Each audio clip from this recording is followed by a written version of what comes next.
Okay, moving along, almost done with chapter 16 naming. We've got nitriles and anhydrides, and then we're done. Then we've got aldehydes and ketones in chapter 17.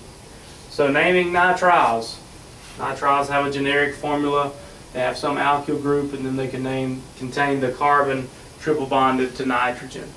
Okay, the nitrile functional group. Why is it included in the chapter of carboxylic acid derivatives? In a nutshell, because we can hydrolyze it. Okay, you should know this reaction. We can hydrolyze it to get the parent carboxylic acid. So when we name it, we're going to just simply add nitrile to the parent alkane and make sure that we include this carbon in our numbering, the sp carbon in our numbering. So here we have 2 carbons. The parent chain is ethane.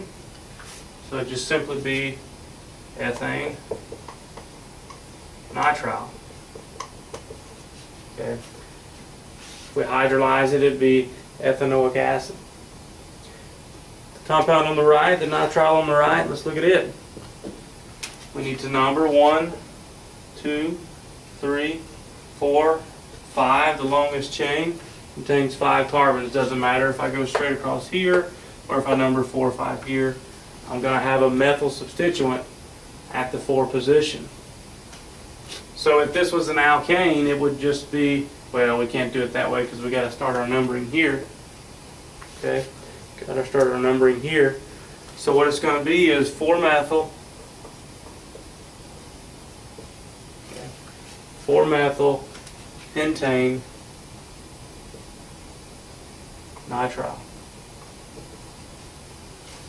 4-methyl pentane nitrile. Let's look at one more example.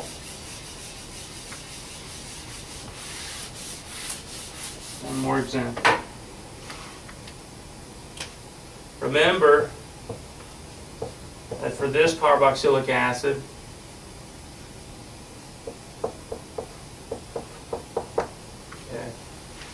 the common name here is benzoic acid.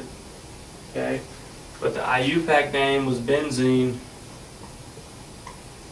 carboxylic acid. The acid chloride version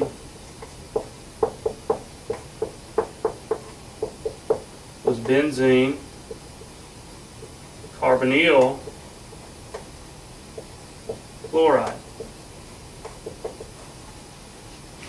Now let's look at the nitrile.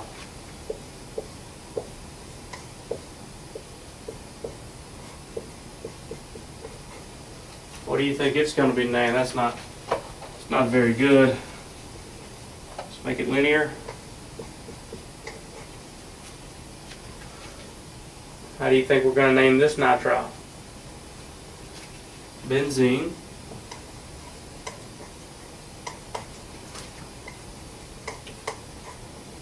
carbon nitrile.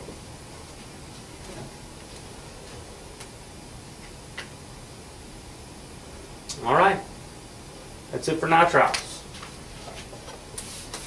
Okay, I'll stop it so you don't have to watch me erase it.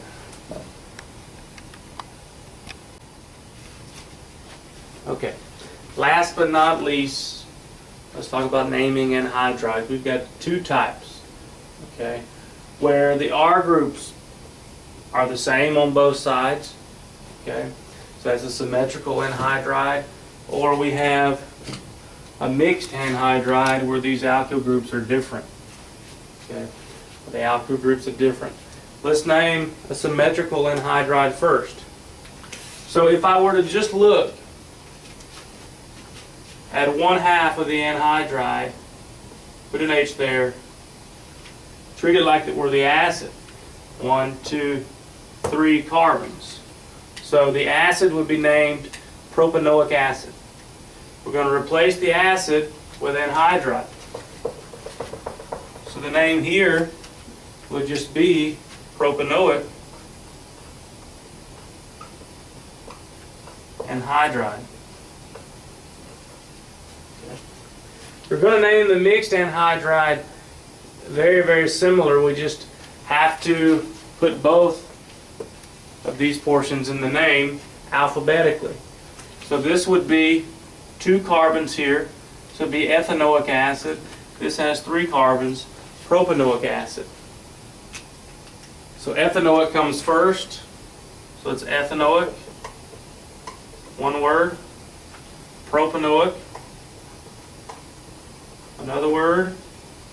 Anhydride. So 1, 2, ethanoic, 1, 2, 3, propanoic, forgot my O, anhydride.